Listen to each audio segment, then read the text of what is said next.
Hi there. Welcome to RPI's latest webinar featuring Vault Verify.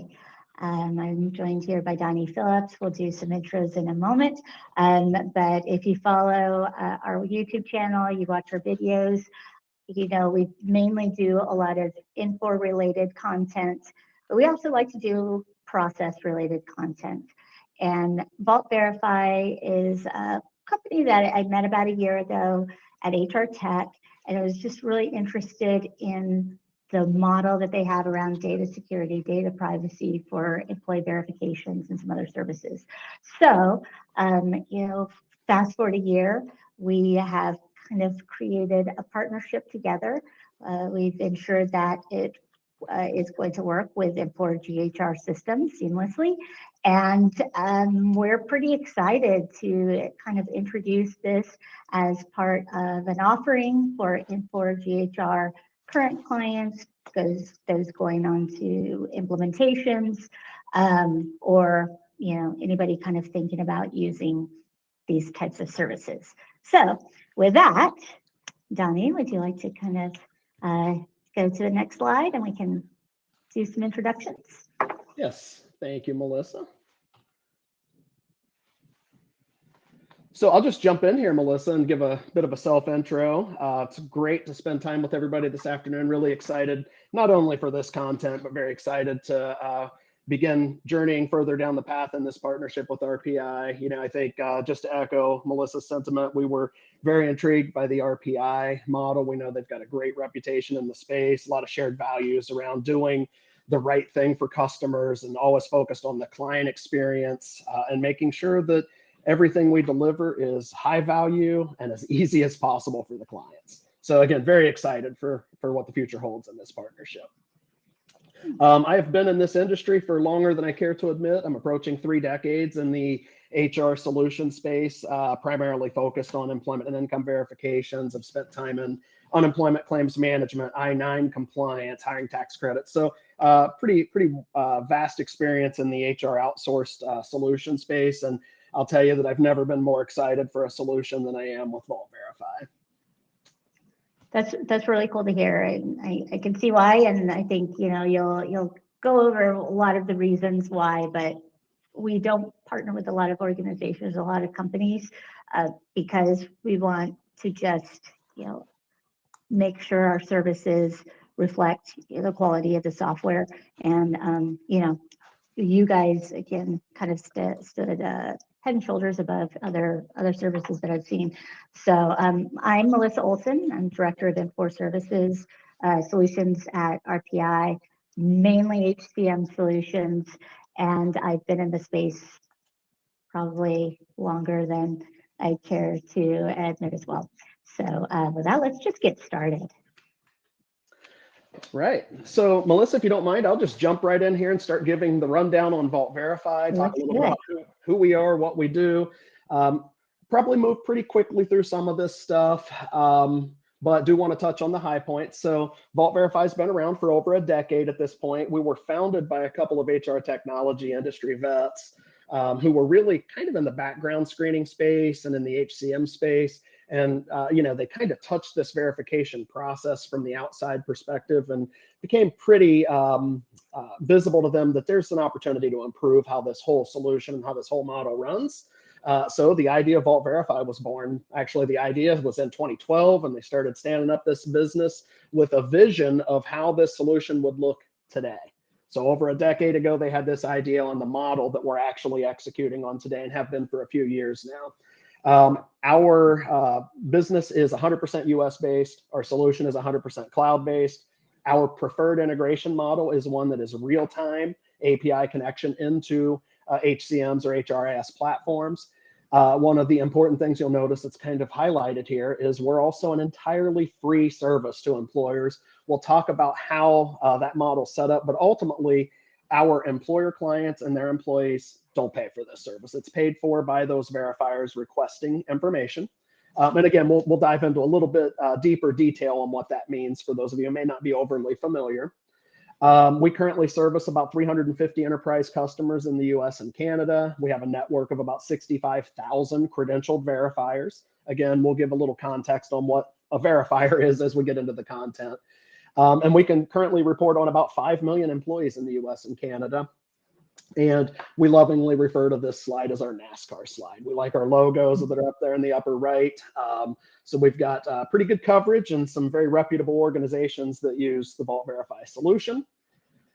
The last thing I'll mention on this slide is just across the bottom, you'll notice we're very focused on data privacy. The entirety of our models build upon an arrangement where the data management is optimized for data privacy of your employer or employees, and ultimately for the employers that we serve. So, our goal is to be good stewards of that data that those employers entrust us with. Yeah, and I mean, I think that is one of the more important reasons why I think this is a nice partnership is all of the data breaches we've been hearing about, it's just part of national conversation now. Places like Target and Marriott and Facebook, companies we've trusted with our data, where we find out our data's been stolen or our data's been sold. And that's pretty scary on a personal level. And organizations, I don't know how much they're thinking about all of the precautions they can take to protect their employees' data. Of course, Cloud Suite servers, AWS, there's a lot around that side of it, but it really is, the onus really should be on the employees to take that extra step to protect employee data. And a lot of this sometimes gets sent out through email or is given out over the phone by a person who gets a request. So, you bring up the privacy thing, and that was kind of a big thing on my side for the data. And again, the entirely free thing was also, it's like, why wouldn't we want our clients to be able to take advantage of this when there's no cost to them? So. Couldn't have said it better myself, Melissa. And your key point there about employers being aware of and being considerate of how that data is engaged, how it's stored, aggregated, shared, sold. We'll talk about all of that over the coming slides, but that whole line of thinking is really why we exist today. And we have a significantly differentiated model when it comes to how we engage the data. And again, we'll get into a little bit of the weeds on that for today as well. So let's just jump over and start talking about what it is we do. I won't spend a whole ton of time on this, but we do want to make sure that those of you that have given us your time this afternoon to join this session are fully up to speed on what we're talking about. So what is a VOE-VOI? That's an acronym for verification of employment or verification of income. And one of the things that happens pretty frequently is people go, oh, so you do background screening. Well, that's not even a real black and white answer. In short, we don't do background screening, but we are one of the sources of supply for the background screeners. So if you think about one of those large background screeners or the organization that your companies may use to do those background screeners or screenings, they're going to reach out to Vault Verify to gather employment information on the employees of our customers. So HireRight, Sterling, First Advantage, they're going to reach out to us to confirm employment data for those individuals who work for the employers who have contracted with us for this service. But we don't actually do the background screening. Yeah. What we're actually fulfilling here is those third-party requests for employment and income information that are coming from really one of three sources. So think property management, financial industry, so banks, mortgage companies, auto lenders, and then government entities. Those are the primary users of our platform. So did you have a question, Melissa? No, I was saying, okay. It really does kind of explain who all is footing the bill, essentially. Right? Yeah, and every employer is going to be tasked with those inbound requests coming from those verifiers, seeking to confirm they work there, that they earn what they claim to earn, so that financial institute can underwrite a loan, or so they can award government benefits if someone's applied for some type of government assistance. So what we're doing here is automating that process. So those requesters don't have to come to your shared service or your HR department to request that data. They can come directly to us, and we will fill it instantly if it's employment request. If it's income detail, we have a couple extra levels of security, but it's still about a 6-minute fulfillment on income details as well. So I'm going to go ahead and shift forward and talk about the fact that this industry was really established about 30 years ago. So think about that time frame. That's back before any of us really owned. You couldn't even buy a DVD player in the store. Yeah, if you had a cell phone, you were probably living on the cutting edge, and it was probably a giant brick. Right. Yeah. Yep. Yeah. So the way this service was set up back then, not much has changed in terms of how the data is acquired for those third parties who are filling this service. It's largely bulk data transfers. So some organizations will use an SFTP file that includes all employees, every pay period. Some of the more advanced platforms, they may still do an API connection, but it's still to gather records on every employee, every pay period. So thinking about that, if you're a 10,000 employee organization, you're going to transmit roughly 20,000 records every month. That includes highly sensitive employment and income details for each employee. So that in and of itself probably doesn't feel great when you think about it in those terms, because this is ongoing. This isn't just a one-time thing. It happens every pay period. It's every piece of data. And most of these providers out there then store that data essentially forever, and they house it in platform in the event of, so they can fulfill a request in the event that they receive a request from a third party. Where our model is entirely different is we don't want the data. Now, we do have some outliers, older platforms that don't enable API connectivity that we have to have a file-based integration, but that's less than 10% of our customer base. About 92% of our customers are on this real-time model, in which we are not gathering data on all employees every pay period. We're gathering data one record at a time when that valid request comes in from a verifier. So thinking about my example, 10,000 life organization, over the course of a month, they're going to send about 20,000 payroll records. Do the math. What is that? A 250,000 records annually that you're transmitting. Over that 1 month period where you send 20,000 records, we would expect to fulfill about 200 verifications. So why would you need to send 20,000 records on 20,000 employees just so we can do 200 verifications? The most secure, safest way to deal with this data is to not send those 19,800 records that don't have a need that month. So that's our logic. We're going to streamline and minimize the exchange of data in this whole process. So well, and it seems like there's areas in between sending that file that you're opening yourself up to breaches. There's secure FTP. We understand, how that works, but there's both sides. That on the sending side, it's sitting on a server waiting to go somewhere, and that's liability. And same thing on the receiving side, potentially, maybe not, but yeah, the more places it lands, the more areas you're kind of vulnerable, I guess. Yeah, for sure. And I think the best practice here from an InfoSec or cybersecurity standpoint is the safest thing you can do with the data is not share it. So we can't lose the data if we don't have it. And I not to necessarily go down this path, but the other thing to keep in mind is some of the largest players that are in this industry don't have a great track record with protecting that data either. Yeah, I mean, it's a real consideration. It's a real risk that we just want to make sure employers are at least thinking of. But beyond that, Melissa, the other thing you kind of touched on here is there's also that period of time between those files being sent or the data being aggregated, which means the data is likely stale for that requester who is trying to confirm employment. If the last data file was transmitted 2 weeks ago, then that data is 2 weeks old. That requester is going to see an as of date. So that employee was still working for this organization on September 13th or whatever the date may have been. And that will often generate follow-up calls. Hey, I see this employee was still employed a week ago. Are they still there today? That's what I need to confirm. So, that's a nice added benefit that we have the real-time aspect. So the data is always entirely fresh up to the second. A couple other things here that I'll just touch on, the highlights at the bottom here. I already mentioned it's pulled as needed. in the process, we do mandate employee consent always be part of the process, and we confirm and verify that for any income requests.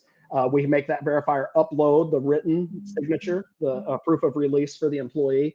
We put eyes on that request or on that release form to make sure that everything appears to be above board and that the employee knew what they were giving consent to for that verifier. So we actually have one of our reps review the proof of release before we will ever release income data. So again, I think we have a pretty great model when it comes to ensuring employee consent, to ensuring that we're minimizing data engagement, and we do all this without putting extra steps on our employer clients or their employees. So really cool model. We don't store data.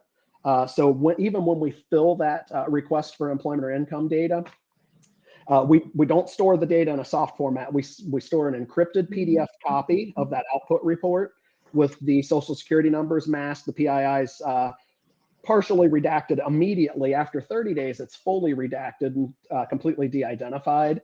And then after 90 days, we archive the report. So it's not available to the outside community or to the outside world. We keep an archive copy for legal compliance purposes. But again, it's not available to any outward facing applications. Any questions or comments there, Melissa? Well, yeah, I mean, you mentioned the legal compliance side, and having that consent every time information is requested is, I feel like you guys own those consents, or you're easily able to report on it for audits, company audits, right? Because like if today organization is using some other service, or even the old-fashioned, a lot of them are still doing a human is fielding the request, and the consent may have been part of the new hire packet. You're onboarding and you fill out a form that says you're consenting for your information to be given in these circumstances. And it's not always, every time your data is requested, it's not always requested again for you to consent. So yeah, I feel like on the audit side, you guys are able to even show that, if an employee is like, hey, no, I didn't say it was okay for Chase to pull my credit or whatever it is.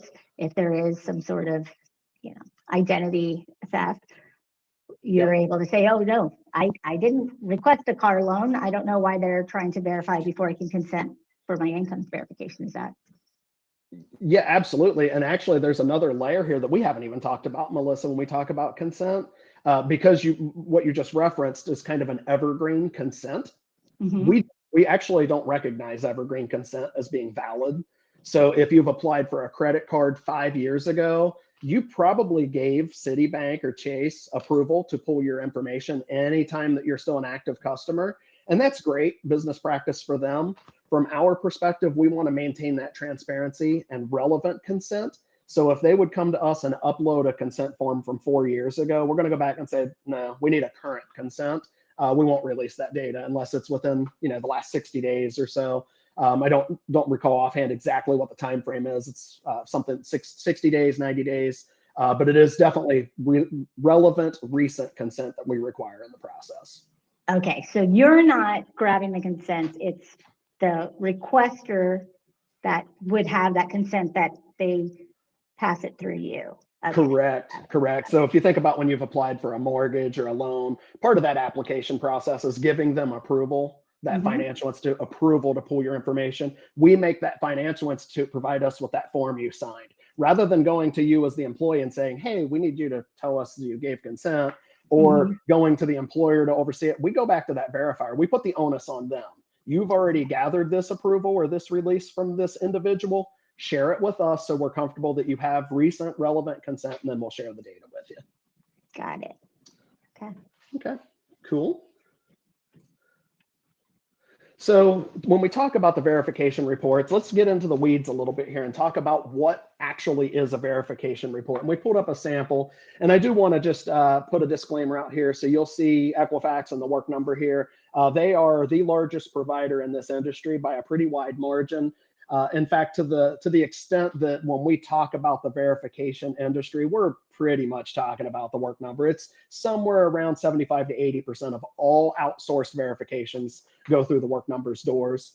So really, they're kind of they've set the benchmark on what is the industry norm. And I think with what we show you today, you'll see that we've surpassed that bar pretty significantly, not only from the integration model, but just everything we're doing here. And it's really three key areas that we've improved significantly on when it comes to the actual fulfillment of data. So we talk about configurability, we talk about real time, and we talk about the consent. So we've kind of already touched on the real time aspect. We've already touched on the consent piece. The other thing that's really key to talk about here is just how we configure each one of our customer programs when they're being stood up.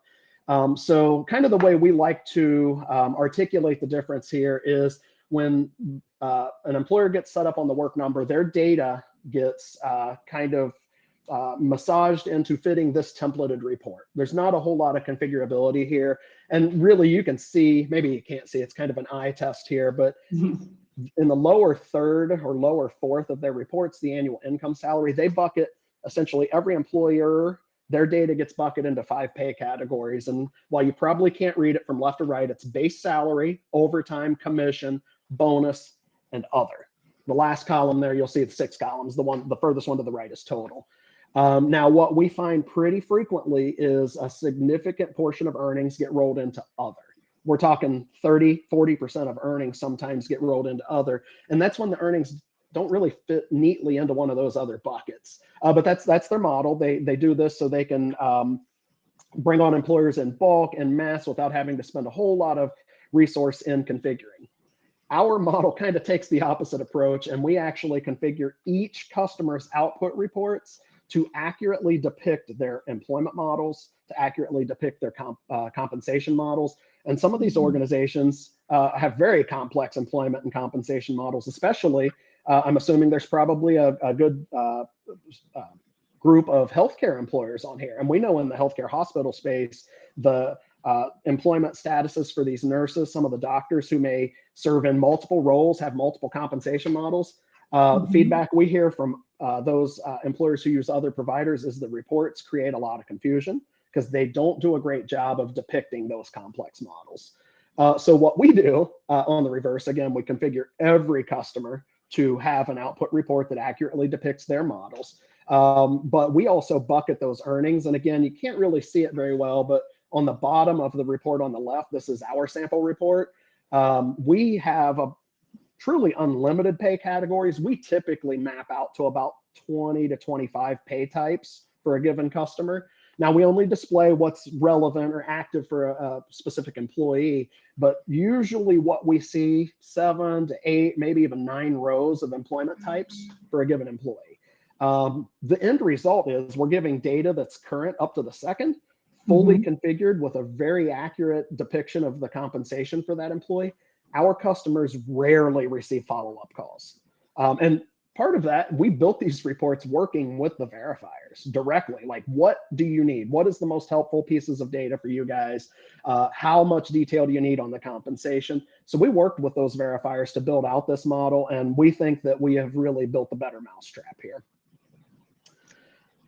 Yeah, it's got so many things just like in my head thinking about, how we generally kind of do some of the similar things on, the benefit and, different vendor interface files, always kind of massaging, trying to get the right, acceptance from the vendor.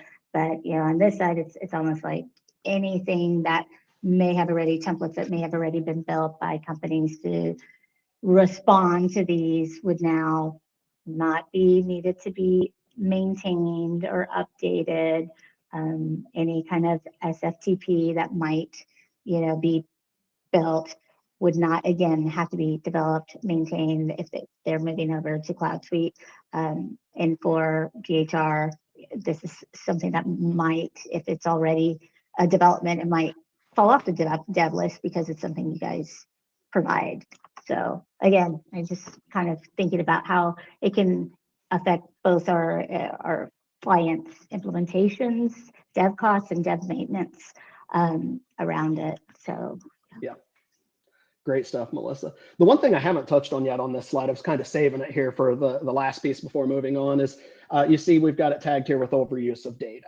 The better way for me to really position this is that we have much tighter requirements on who we share data with. So I mentioned it earlier on, there's really 3 types of entities that get access to the data. And that is, and again, access with employee consent. I always have to make sure that stays front of mind, but it is financial institutes, property managers, government agencies. Those are the entities that are part of this process from our perspective.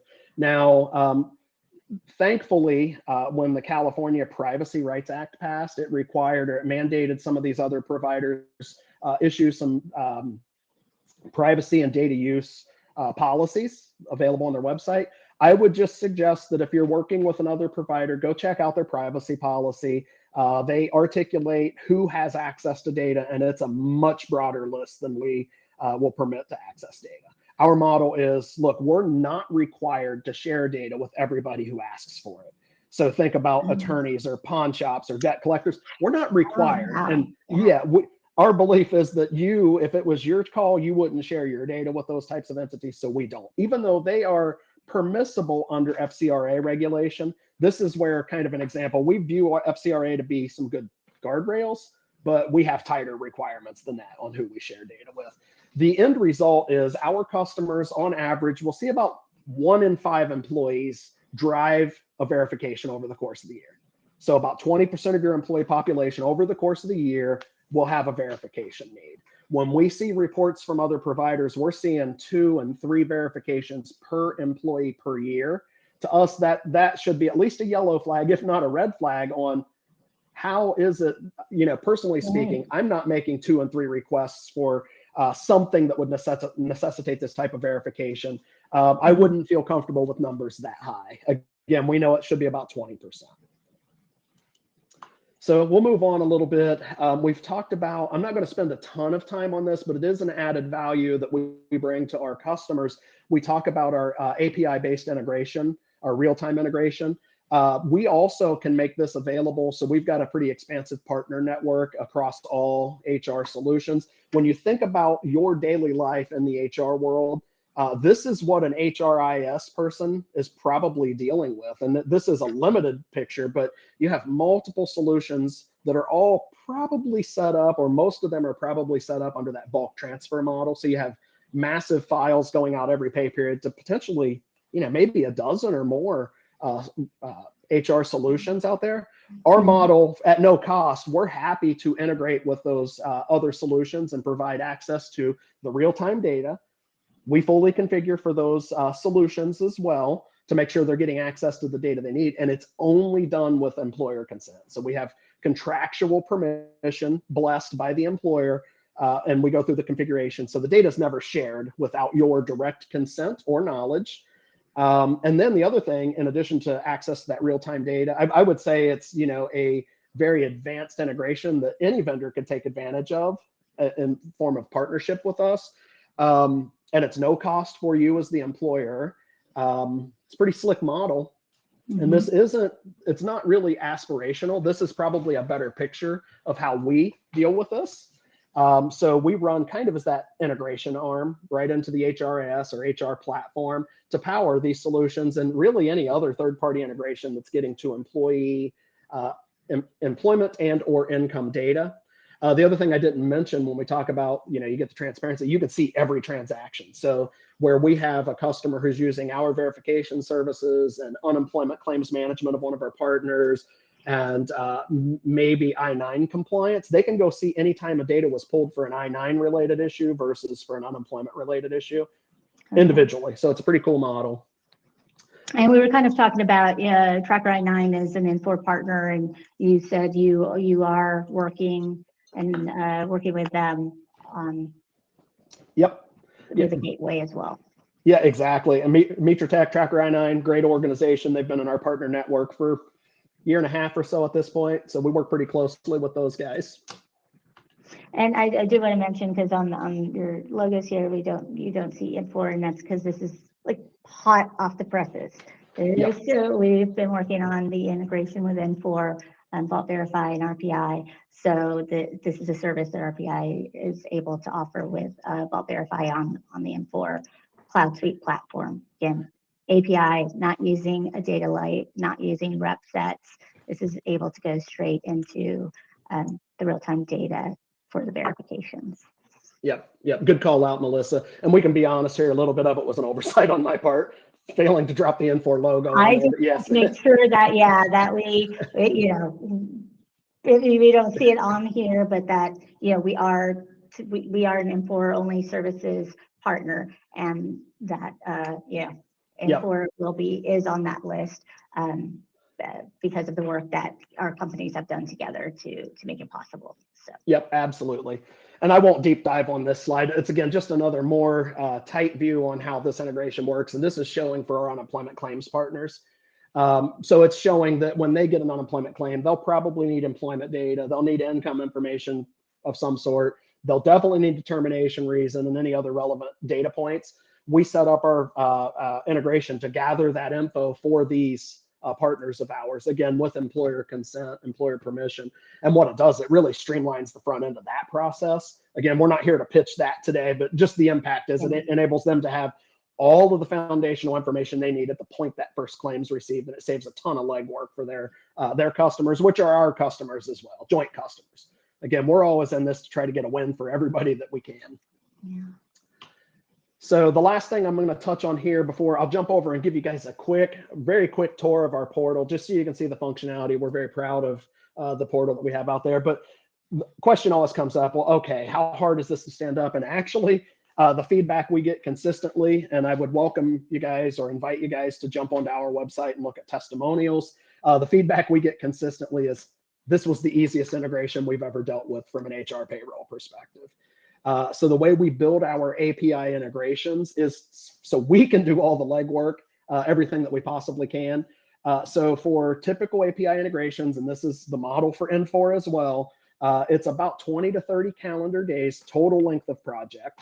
During that 20 to 30 calendar days, our customer project manager will need to invest somewhere around 3 to 5 hours total time. Largely the investment from the client side is getting us the credentials set up so we're able to connect to the API endpoints.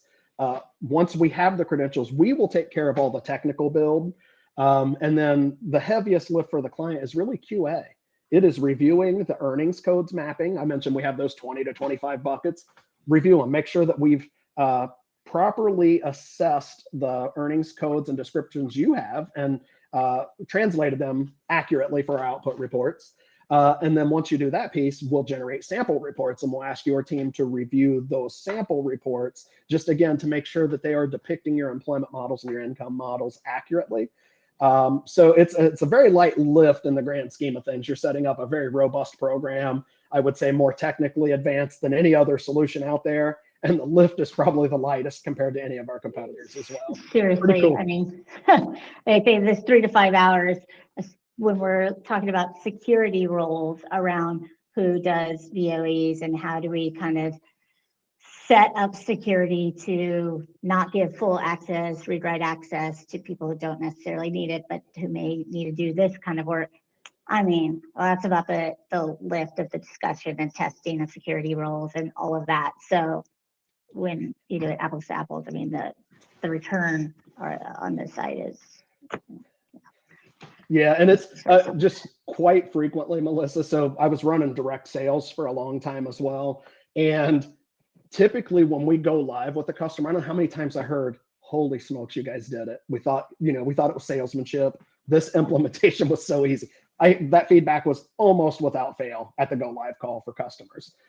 So it's pretty cool to have a solution here that's easy to set up, very easy to run once it's in place. We know it brings the data privacy and transparency into an arena that maybe that doesn't exist quite as strongly as it should. And we do all this at no cost to the employer or their employees. And that's the thing, it's like you don't have to worry about in 3 years that licensing is going to go up, it's going to cost a little more. You put it in today, but how can you continue to budget for it? You mentioned how it's really easy to get it initially. Like ongoing? Is there maintenance as a client would have it over multiple years if they just set it and forget it? Can they do that? Or, I mean, I love that question, Melissa. That's a softball for us, and I appreciate that. So yeah, compared to again, we use the term bulk integration, bulk data integration, but compared to that model, we are so much easier to maintain because there's virtually no maintenance. So in that bulk integration or that bulk data model, those files break pretty frequently. And examples of what would cause that: maybe you refresh earnings codes as an employer, or you add new termination types, or maybe you make an acquisition and bring on a whole new line of business. And if that isn't planned for up front and worked through with HRIS or the IT team, when those new data elements that are not identified are included in that file is going to kick out. it's going to, Yeah, it's going to kick out. And then there's going to be hours of time spent figuring out what the error was, correcting the mapping, generating reports, make sure, okay, this looks accurate. Now we got to go back and generate history for the data that was missed because the file errored out. So, I mean, we typically hear most employers are dealing with several hours of maintenance each year from an HRIS or an IT perspective. Our model, since we're pulling one-to-one, we have the API integration. There's no files to maintain. There's no enhancements or updates to make. What may happen, and it does occasionally, if you add that new earnings code, when we pull that one record, we'll get an unidentified code. There's no error. There's nothing that breaks. We get an unidentified code. We won't deliver that report. Our support team will reach out to the employer's designated point of contact to say, hey, we got this new earnings code ABCD. We don't know what that means. Can you tell us? Get it updated. We'll update our configuration in real time, less than 5 minutes. Then we will push that report out, and we've now mapped that new earnings code. So the next time we get it, we're good. Yeah, there's virtually no maintenance. So that's a great added ROI aspect that usually doesn't get touched on. So good call out, Melissa. I mean, we're software implementers, and it's always what happens when we leave, right? What does the client have to be trained and aware of to keep the car running after we give them the keys? So exactly. So I'm excited to show you guys this. Yeah. We're not gonna spend a ton of time here. Hopefully some of the folks on this session today will say, you know what, we want a deeper demo. We want to see all the functionality. We'd love to take those calls in. For today, we're going to just spend a couple of minutes. I just want to show you high level, the look and feel of our portal. Again, we're very proud of. I think it lends a lot of credibility to what we're delivering as well. So we're primarily going to focus on the employer aspect because that's who's been invited to join this webinar today. But what you see here is this is the same portal. So we don't have disparate systems for the users. It's the same portal. The user experience is different depending on who is using it. So we have our commercial verifiers. So those individuals I mentioned, property managers and loan originators and other banks and credit cards. We have the government verifiers, and it gives the examples. So what type of government verifiers? The ones we receive a lot of are SNAP, TANF, HHS. But any of these would be part of the government side. And then we have a portal experience, again, for you as the employer or the clients. I'll show you that today. And then we also offer an optional employee portal to our customers. And there's some functionality for the employees where they can go in and generate their own employment letters. They can generate their own detailed report once per year at no cost. So there is some feature functionality for the employees, but it's optional. So some employers are like, I don't want to deal with that. It's more to maintain. I'm going to get more questions from the employees. I don't want it active. I would say probably 60 to 70% of our customer base does have it active, though, because it can streamline some efforts for the HR shared service team who may be tasked with dealing with some of this stuff on behalf of their employees. So without further ado, we will see if I can successfully log in here. And as I'm doing this, I will say maybe don't get too hung up on any data elements you see, because it is a test environment. Well, actually, it's a test client. This is the live portal, but the data is from a test account. So some of the numbers may look a little wonky. Wouldn't necessarily get hung up on that. But what you see here is the live portal environment. So this is actually what our customers see when they log in. So the landing page here takes you right to our dashboarded environment to start. So there's a few different views here. You can see the types of orders by category. So whether self-service, that means either the employee generated a report or our employer administrative user generated the report. That's the self-service. And then we have the government verifiers and the commercials, those financial institutes.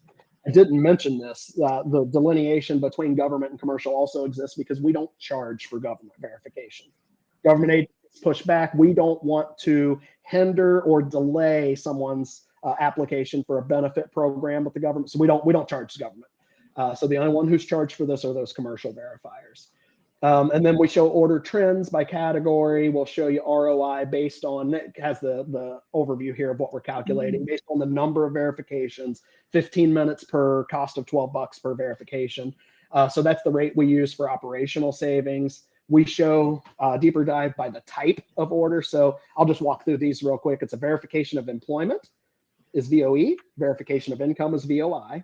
The VOD is verification of detailed earnings that's only available to government entities because they need more detailed information. But that VOD report's not available commercially. It's just to the government agencies, or employer administrative users can pull it as well.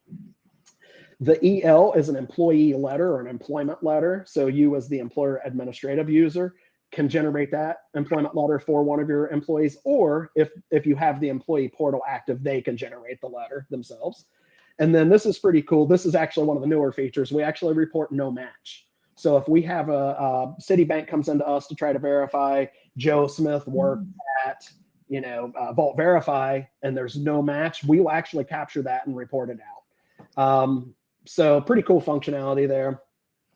We do have industry comparisons as well. So if you're in manufacturing, we're going to show you how you compare to your cohorts in terms of the verification rate.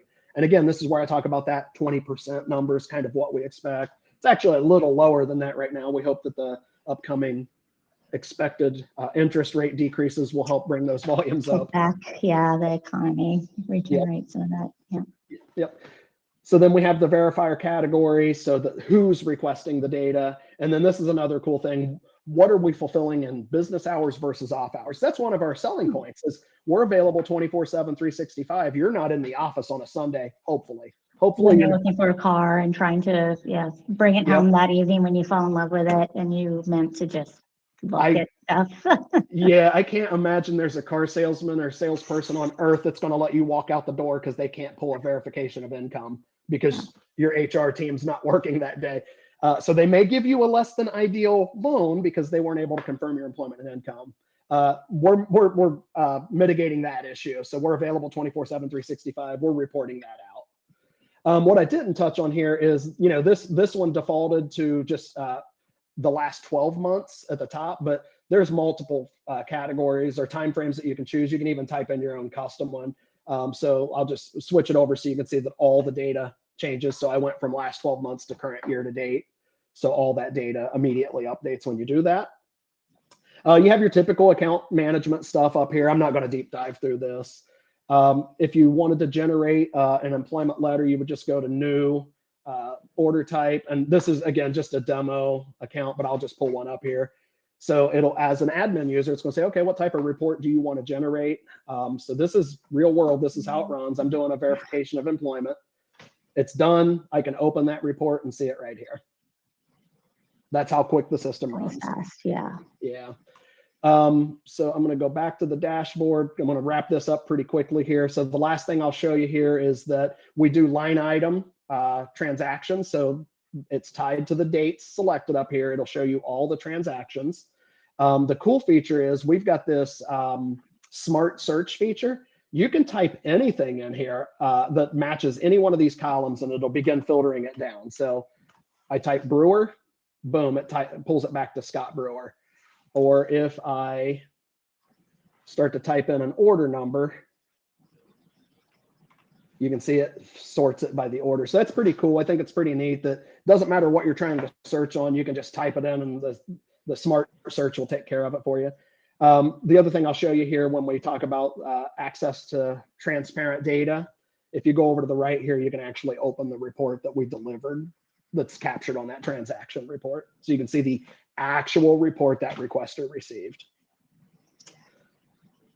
And I think that's it for this piece of it. I'm going to stop my screen share real quick. And Melissa, while I'm doing this, if you have any questions, feel free to toss them out. I'm going to pull the slides back up here. if the organization leaves that employee portal on, they're able to open up that report themselves, right? And that's what you're saying, it would save time. If I wanted to see, if I was denied or whatever for a request from, we'll keep saying Chase because it's my Southwest card that I use every day. Correct.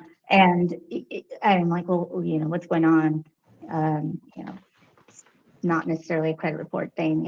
It's something with this. I'm able to pull it up myself. Or if I wanted to see it and the company doesn't have the employee self-service, I would go back to HR and they could print that or show me a picture of that, so I have access to exactly what my verifications kind of output was.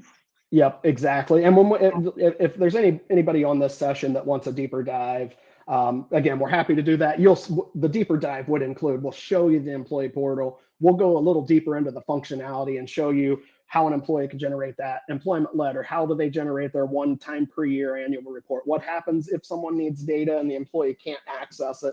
We'll walk through all of that. Again, much more robust review of capabilities of the portal. We just wanted to show high level how it functioned today. The last thing I'm going to share here is, I think it strengthens our unique stance around the importance of how we handle this data. So we have a publicly available privacy pledge. It's right on our website. You can get to it from pretty much any navigation menu within our website. As far as I know, we're the only vendor that has this available, unless someone else has followed suit in the last couple of months. But this is contractually committed to that, we don't store data.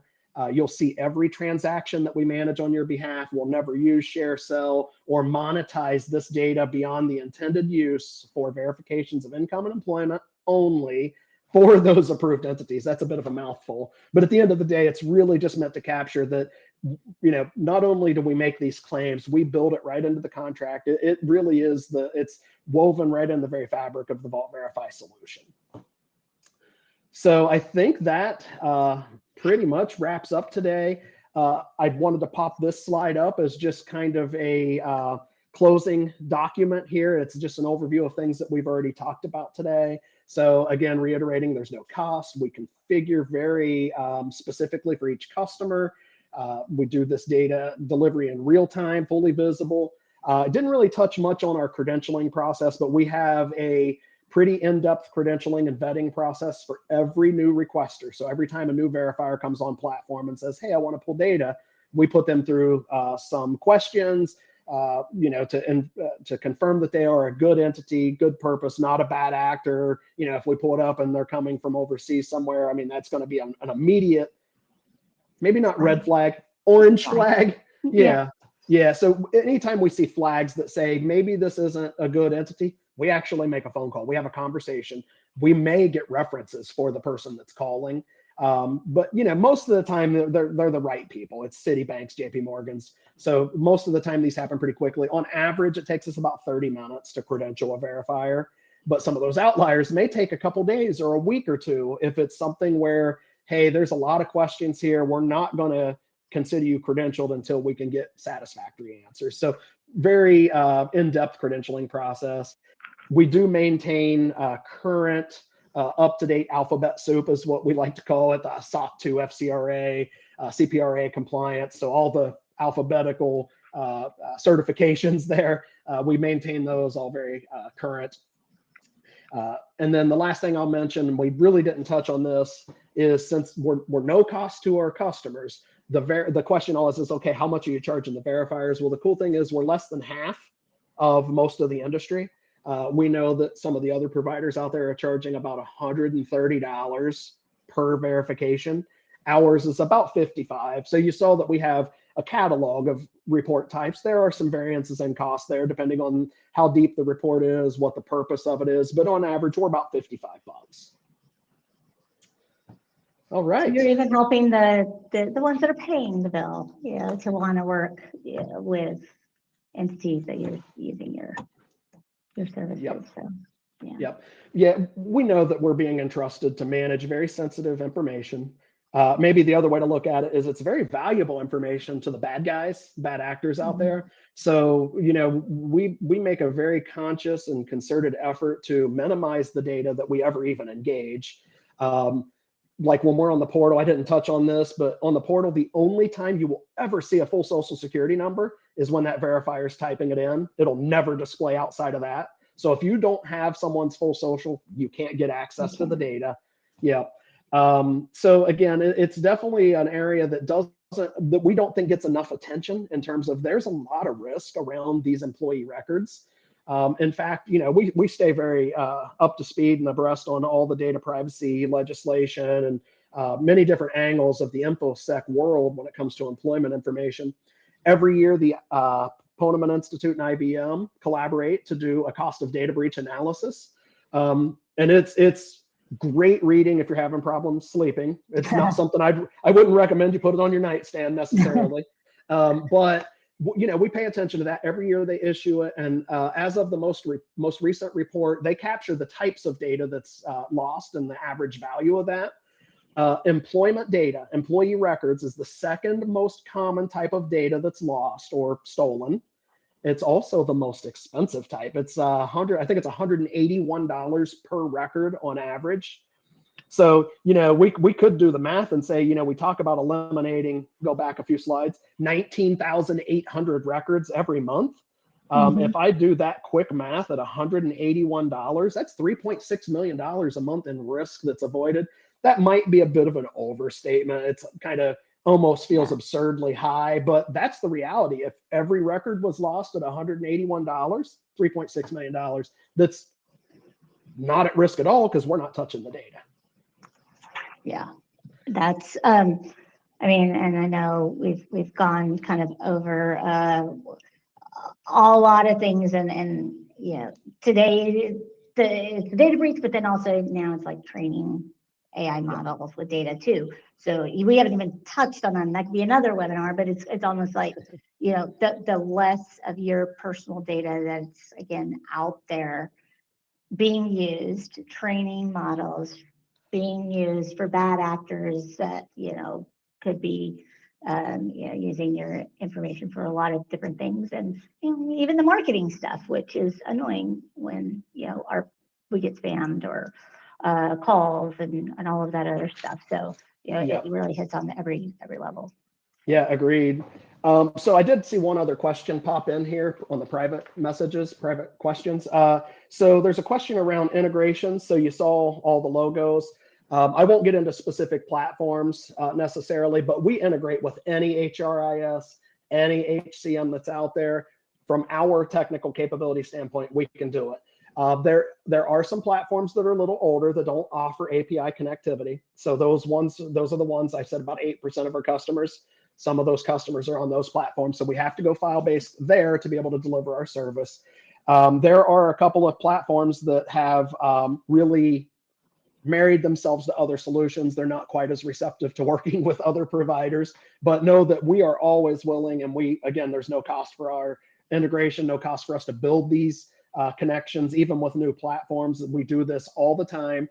So I'm giving you a very long-winded way of saying there's no limitation on our end in terms of who we can integrate with, and there's never a cost from our perspective either. I just want to say that's a great point because, again, companies might want this, work with you guys, turn it on, and then decide to move from something else over to N4, and it can move with them. Or unfortunately, if they moved off of N4 into something else, we hope that's not the case. But this is not like a sunk.